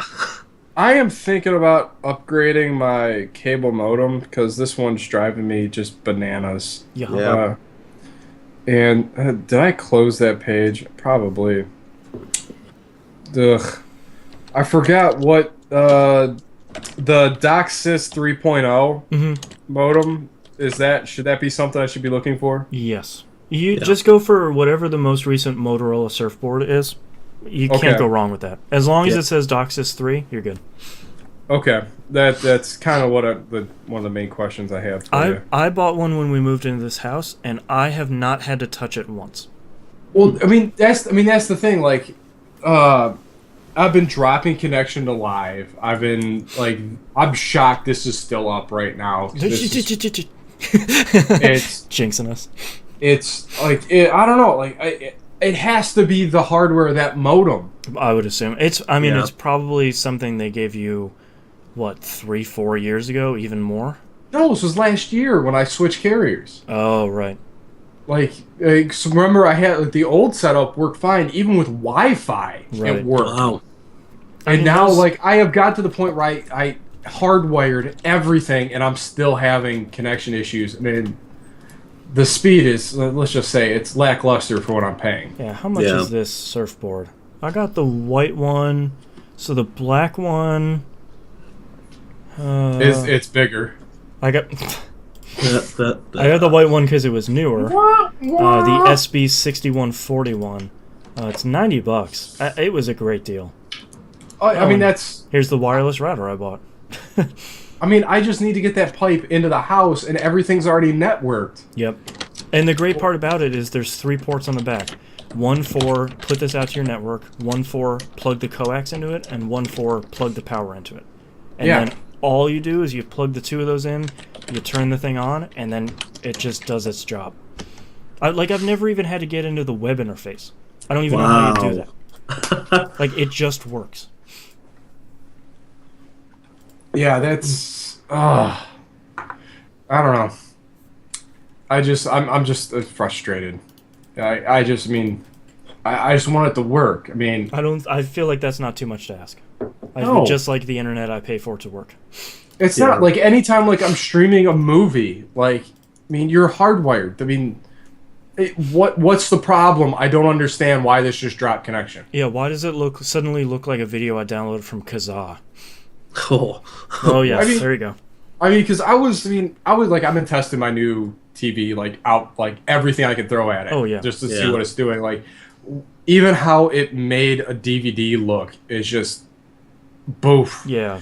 And I Some of can't. those sh- TVs I are- can't. sh- Do really great upscaling in themselves now. Like I can't stream content this clearly. Like, what is the problem? But I can feed a DVD into it? Come on. I might as well Yeah. put a VC. Oh, I gotta check my VCDs. That's one thing I haven't done yet. Oh, VCDs. Holy crap.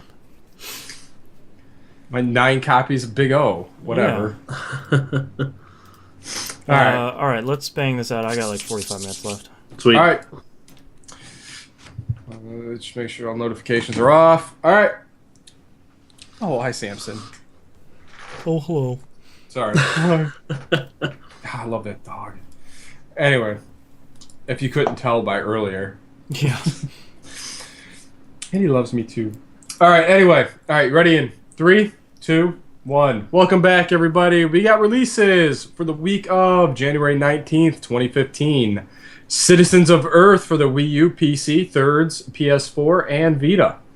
It's Atlas saved this from an early Kickstarter death. And it basically seems like a modern day Earthbound seemed to be Really? what most people are kind of likening it to.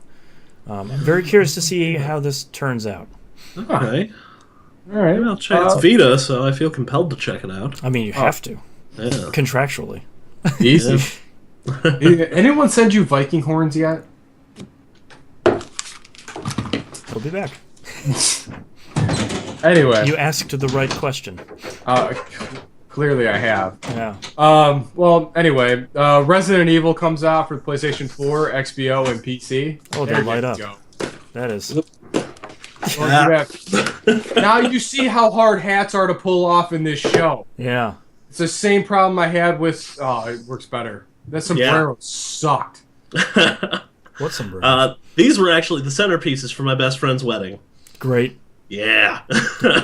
One of the best weddings ever. Yes, it was. Were you guys in kilts, too, for that one? Yes. Perfect. Yep. All right, hopefully no one caught the caddy there. But anyway, Resident Evil comes out next week, and the one I'm looking forward to is Saints Row 4 Re-Elected for the PS4 and XBO. I cannot wait to play through this game again. I'm curious to see how much they do to that game to put it on PS4 and Xbox One. Like, did they make it look any better? Because, I mean, on PC it looked great. It needs to be 60 frames, because, man, the difference between PS3 and 360 and the PC versions, especially for those races, oh, man, those, like, on-foot dashing races. Oh, those night were good, and day. too. I cannot wait to see the dubstep gun again. Mm-hmm. Like, I love that weapon more than anything. Yep. And I never played any of the DLC. You don't have to. I'm. You know what? Maybe I do now. I don't know. You I got love it all. Saints.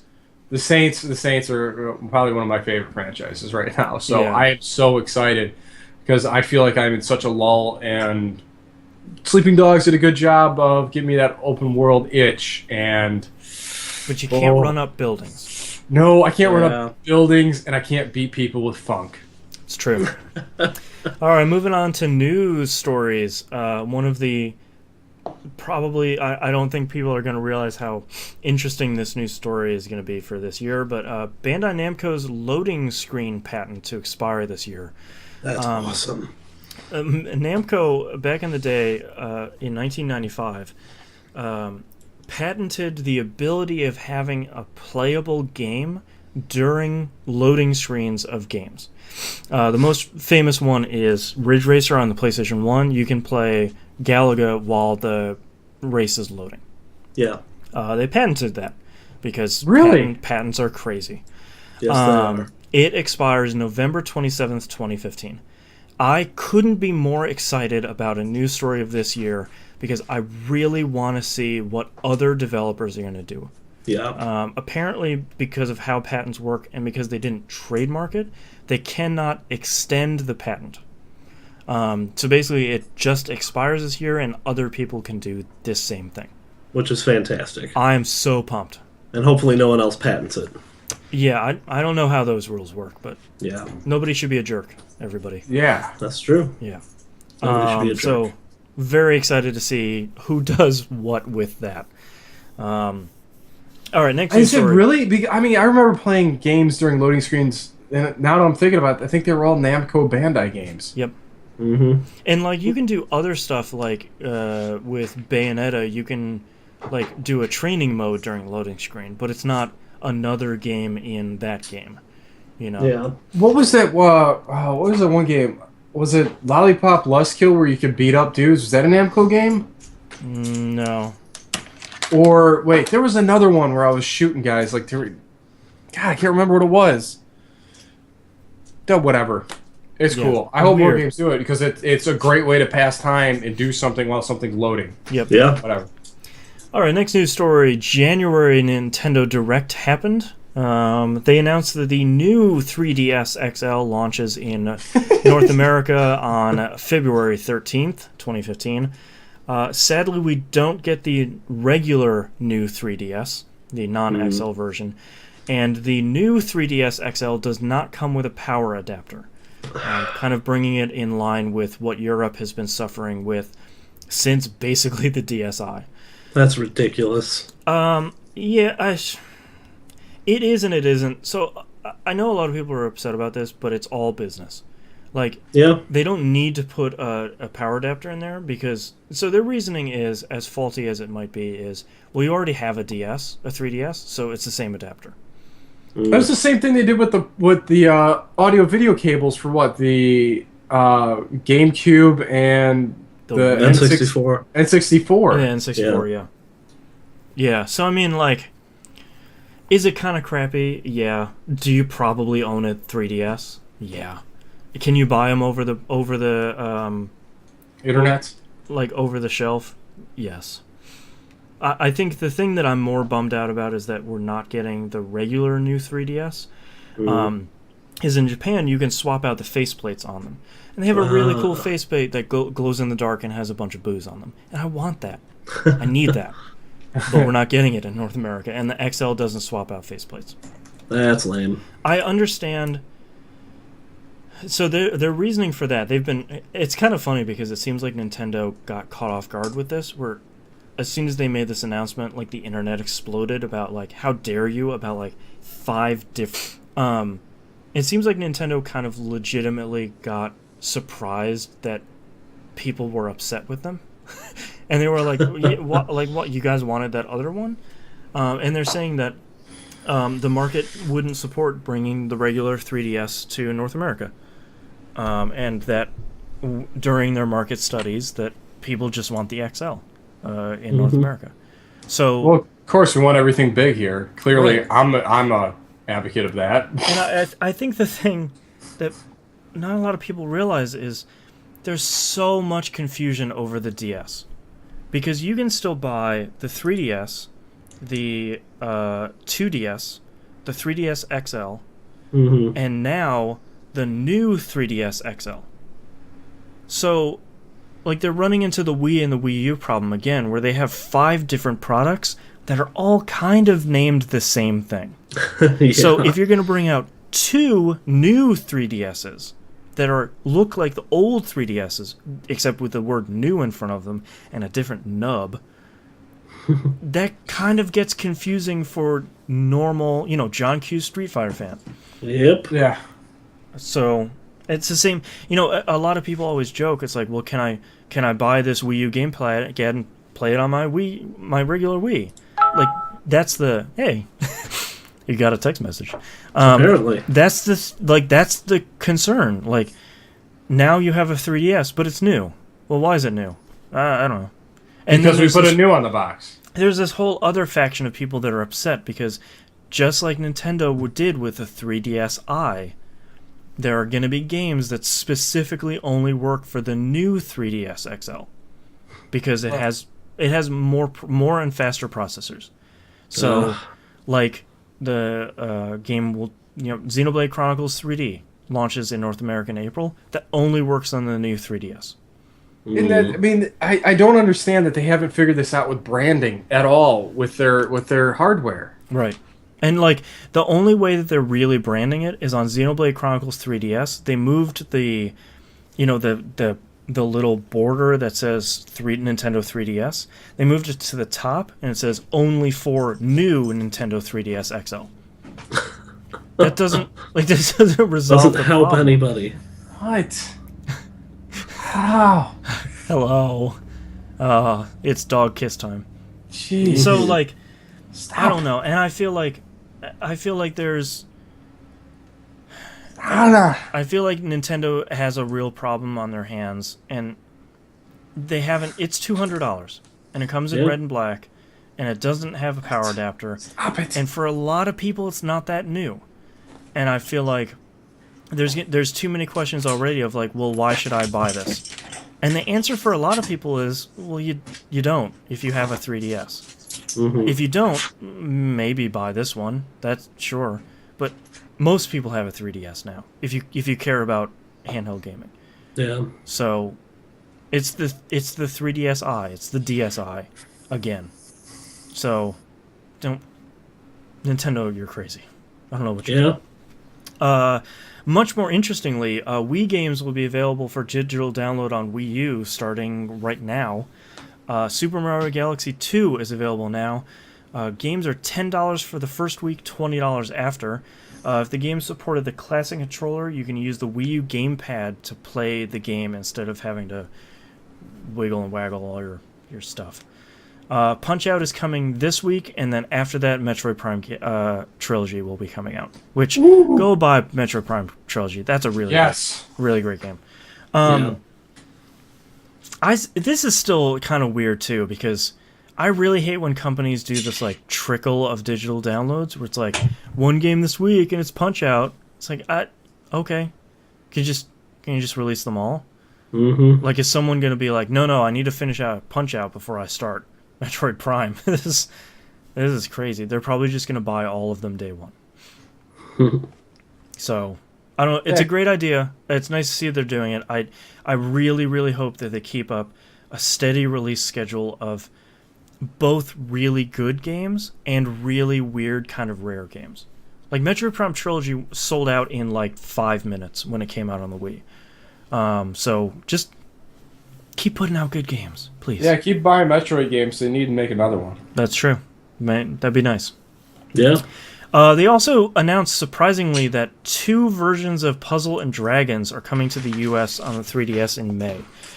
Basically, they're bundling Puzzle and Dragons Z and plus Puzzle and Dragons Super Mario Brothers Edition, and they're both coming out in North America.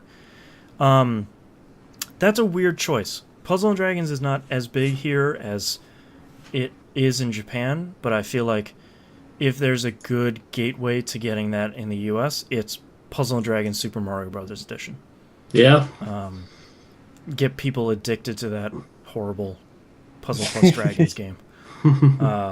That's a pretty... What do things people like? They like puzzles and they like dragons. Yeah. That game is such a huge runaway success in Japan that I'm surprised it hasn't... On iOS it does okay, but I'm surprised somebody hasn't brought it to handheld consoles before. Yeah. Alright, next news story. Twitch launches a music channel.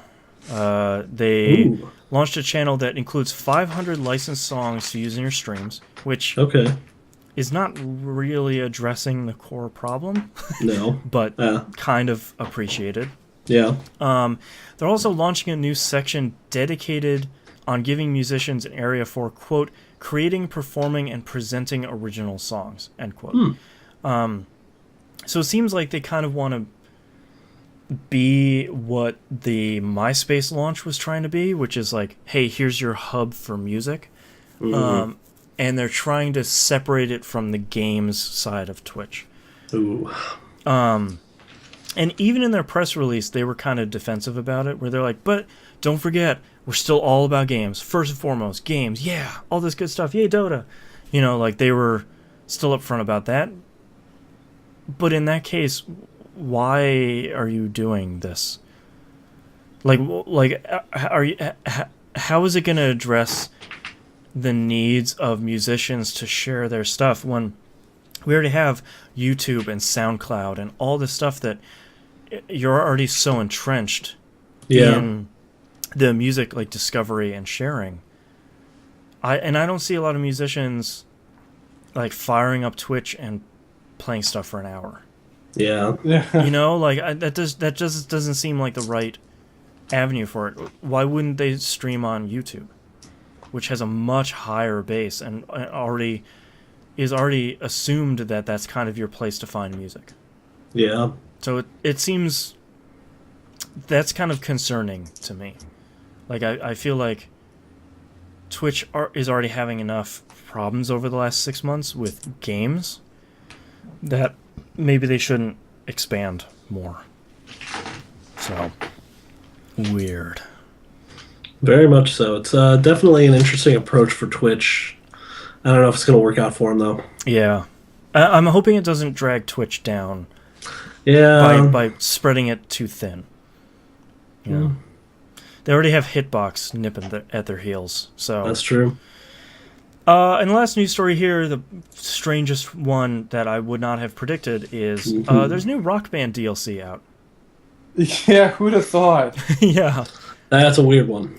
Yeah, and then I guess which makes it seem a little bit less surprising is that Harmonix has been sending out a survey for, hey, if we brought back Rock Band for the current gen consoles, what would you want to see? That was a really interesting survey because it seems like they're very cognizant of the fact, and I do not hesitate to say this is a fact, that if anybody has to rebuy DLC or if they have to rebuy plastic instruments, nobody will buy it. Nope. Yeah. But if you can just port over your DLC and you just gotta plug those old instruments you have right into whatever you got, people will probably pick it. I know I would. Yeah, for sure. Just to have a new rock. I don't even care if. I kind of care, but it wouldn't even be that big of a deal if a new Rock Band didn't have any songs on the disc. That's fine. I just don't want to keep my 360 plugged in to play Rock Band. Yeah, I would like to see them go to like a not even like a subscription, but just like give me the shell for free, Right. and let me just pay for songs. Right. That would be awesome. Yeah. Yeah, I'm curious It's gotta if they come would with ever something, do doesn't it? that. Yeah, I mean, I don't know. I don't know. Watching the development of Amplitude, which just got delayed. Yeah. Bummer. It's just a summer. I mean, it's not Yeah. that big of a deal. You know, you want to delay Amplitude to make sure that it's really great when it comes out, because I'm going to be playing the crap out of it. You are totally okay to do that. Yes. To watch the development of Amplitude and to kind of realize, like, they can't take Unreal Engine 4 and, like, plug that into their music game. Like, they, for a lot of reasons, they have to make their own engine. Like, they're making their own engine for Amplitude because they kind of have to. Yeah. You know, like they can't. There's no like speed tree for music games. You know, like that doesn't exist. So it's kind of interesting to see them develop that. So I'm really curious to see if they do anything with Rock Band, because I feel like it's been long enough since Rock Band 3. You know, kind of ignoring, you know, Rock Band Blitz, because that didn't really take the world by storm. No. I'd be curious to see if they do anything with it, and if they do, you know, what does that turn out to be? You know, is it like you're saying, Hannah? Is it just this shell that you just import all 600 of your Rock Band songs in, and yay, now you can play it on PS4 and Xbox One, which for a lot of people would probably be enough already. Yeah, and I don't see, like, if you have the Rock Band discs, like the Rock Band 1, 2, and 3, I don't see why you wouldn't be able to, like, slide those into the drive and they just extract the data off of them. Well, I mean, I think with Rock Band 2 or 3, you have, like, a Harmonix Rock Band account. Yeah. So I think they know all that stuff anyway. Oh, cool. So, all right. That's fine. If I remember. Because I don't remember, because I mean, there has to be some easy way. Maybe they'll to, make some like new RockNet or something. Yeah, like, you know, they had export codes for Rock Band 2 and 3 where you could export the previous game's songs. So I'm sure there's some way to say, like, all right, fire Rock Band 3, we just put out a patch, feed this code into it that costs like $5, and then we're exporting it to, like Knob says, RockNet, and then plug this info into this other game. You know, like the problem that Dragon Age Inquisition had, where it's like, okay, we're now crossing generations. How do we get your stuff from this place into your hot new place? How do we bridge that generational gap?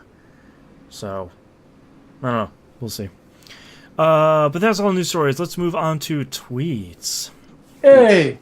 SurgeMeister287 writes, will Mario Maker ruin the franchise as a whole? He says, quote, I think he's sort of hypothesizing the general response is, why buy upcoming games when they can be recreated on Mario Maker, end quote. That's a fair point. Yeah, but Nintendo hasn't been making those Mario games. No, they really for a long haven't. time. Like, it's you know, Mario Galaxy, it's new Super Mario Brother, or Super Mario 3D World, whatever one I've been playing on the Wii U. You know, it's this 3D experience. The last one they made was New Super Mario Brothers 2 for the 3DS. And that game, even though it's 2D, is so different from Mario 1 and 3 and World that it's you know, I feel like they're kind of different games. They're different series at this point. Yeah, and I'm sure there will be limitations to Mario Maker to where you can't do like those sort of set piece things they do in those games. And I'm assuming you can't just make an entire game. Yeah, You know, Right. it's like, hey, I made Mario 3 again, but you know, here's a world map and here's 55 levels. You know, it's kind of one level at a time that are. I'm sure there's a finite number of pieces and enemies you can put down. You know, it's not. I don't think it's going to be this end all be all Mario game that lasts for the next 30 years. As much Yeah. as Nintendo would probably like it to be. Mm-hmm. You know, I don't know.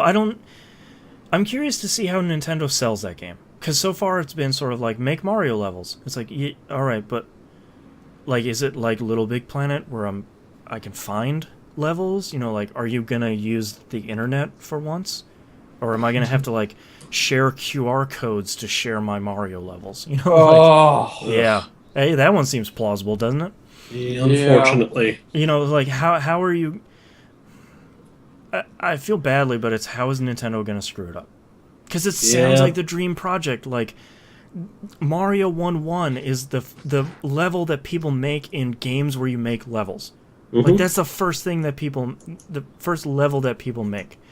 So when unleashed with all of these Mario tools, what do people make? You know, where do you go when you already have 1-1? 1-2. 1-2. Ba-na-na-na-na-na. We're done. Yeah, so I want that game to be good, and I want that game to come out and have this crazy, like, support the cool Miiverse stuff they're trying to do on Wii U, where it's this community, it's this collaborative thing, and you're making Mario levels. But I don't believe them. I don't trust Nintendo. Don't trust Nintendo's lies. That's the... Take that to heart, kids. So, we'll see. I'm assuming it's coming out soon. I don't know if Yeah. it has a release date, but they've stopped showing it on Nintendo Direct. So, I'm assuming that means it's around the corner. Or they've just forgotten about it. Yeah. Oh, yeah. We forgot to put that in the PowerPoint. Oh, yeah.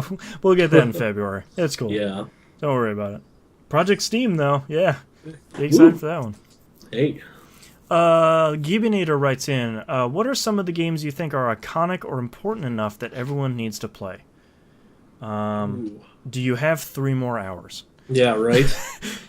I feel like there was this idea that OneUp.com was floating around back when they were kind of at their highest point, which was like a video game like literacy like program where it's kind of Yeah. like, here's your video games 101. Like, how it's such a hard question to answer, because you want to say, like, as we have grown up with video games as much as anybody has, like, where do you start for the importance of video games? Like, do you say, okay, your very first game is Space War because it's the very first game, or you just start out with like Pong, or you start out with Combat? Like, where's the first important game? And then it's like, how do you get, like, all right, here's a great question. Sonic 2 or Sonic 3?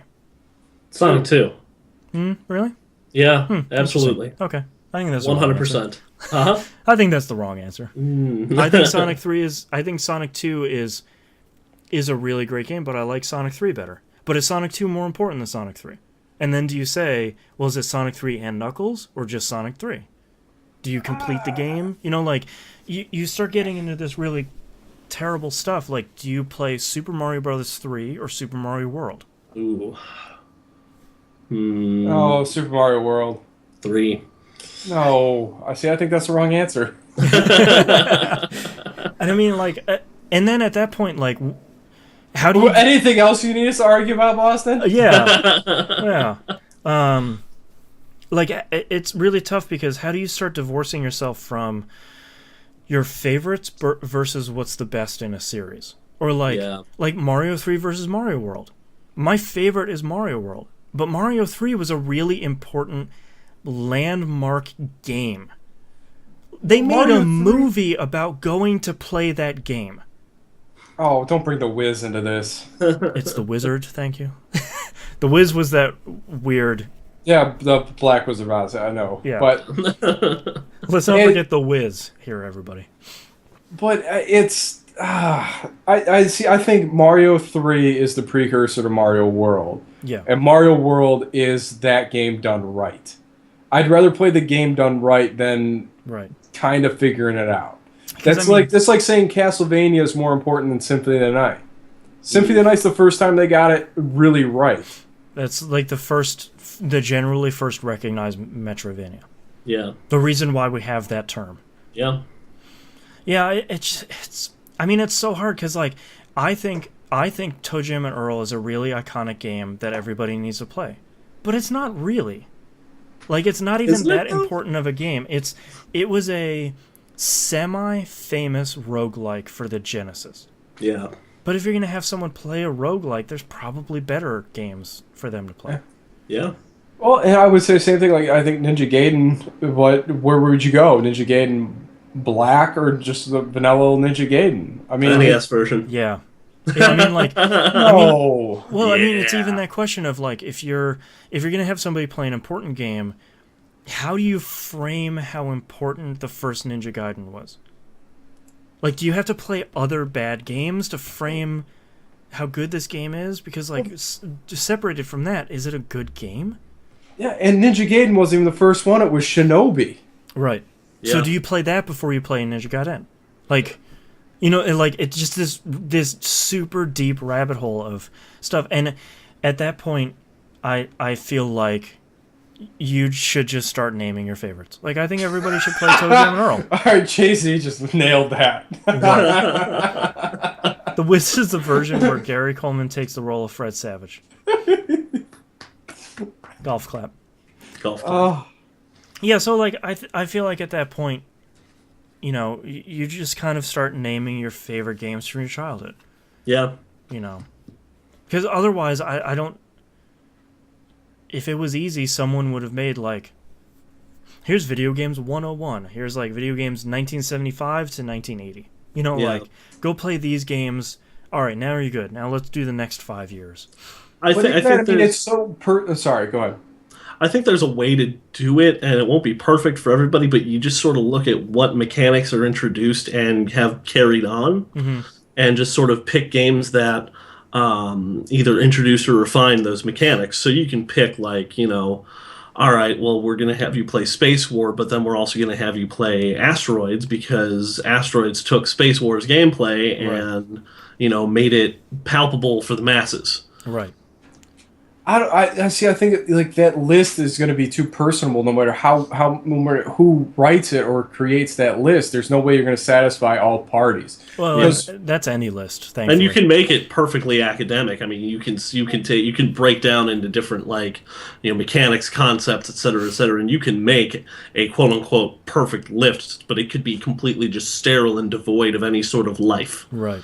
Well, I mean, for me personally, like when everyone was, you know, going crazy about Super Mario Brothers, for me, my seminal game was Space Harrier. Yeah. Because seeing Space Harrier and Super Mario Brothers side to side at the store was, I want that. This seems whatever. Yeah, that seems me. 8-bit. Like it's something that it blew my mind. Like Yeah. that's what drove me to the Sega camp right from the get go. Yeah. Yeah, I don't. It's just such a hard question to answer, and it's something that I don't think anybody will ever agree. It's like name the best 10 albums of all time. Everybody's list is going to be so massively different for incredibly different reasons Yep. that you can't. You almost can't do it. I'm sorry we have let you down. Yeah. I'm not man enough to take on that challenge. I mean, I'm man enough to take on that challenge. I just don't have enough data or time. Yeah. Yeah.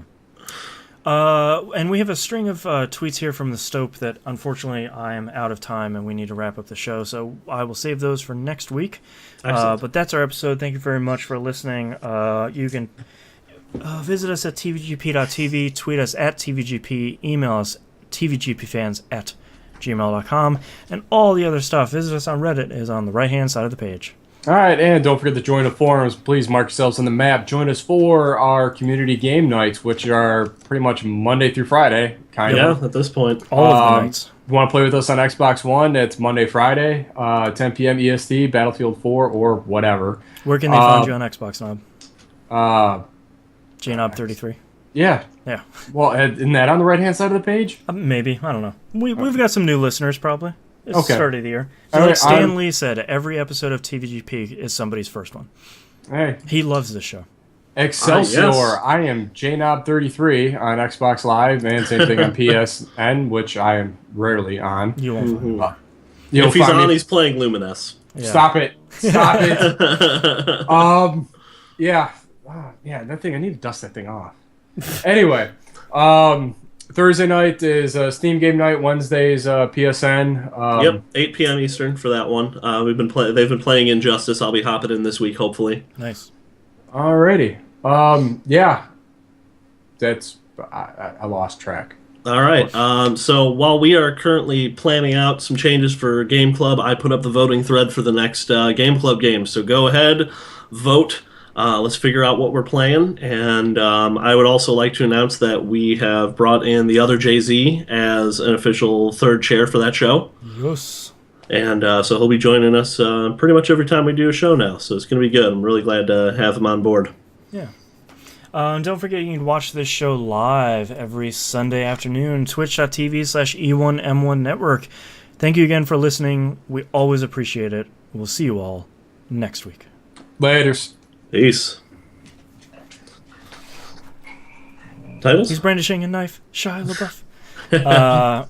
Yes, titles. I have nothing. He's parrying your attacks. Shia LaBeouf. All right, so I've got Group of Flaky Chicks, Barefoot and Half Naked, Rambo That Thing Up, Bambi Messed Me Up, Daber Copperfielding a Bus, It's Okay to Lose, Something Higher Than 10, Can't Beat People with Funk, A Different Nub, Speed Tree for Music Games, Are You Going to Use the Internet for Once, and Don't Trust Nintendo's Lies. There's a lot of really good ones in there. Don't beat people with funk. That's the one I'm writing down. Barefoot and Half Naked just has a certain ring to it. It has a punch to it. It does. Yeah. But definitely Can't Beat People with Funk is pretty good. And I got Yeah. a bunch of titles from the other Jay-Z as well. I thought John McClane in it up was pretty good too. That's pretty Yeah, solid. that's not bad. Areas of Mass Carnage, The Unscripted Jets, A Group of Flaky Chicks, Barefoot and Half Naked, Nippin' the Fatty Bits, Homicidal Bambi, Rambo That Thing Up, Eating Random Beasts, David Monsterfield, The One with the Tongue, The Shoot Dudes Guy, It's Barely a Game, It's Fun to Fail, Plotting and Scheming, Nap of the Exalted Plains, Ejected Destiny, Free Weather Patches. I put the emphasis on the wrong syllable. Not the Game I Don't Want. Hannah Potter and the Half-Lit Horns. That's a good Wow. visual joke for those It watching is. the live stream. Yes.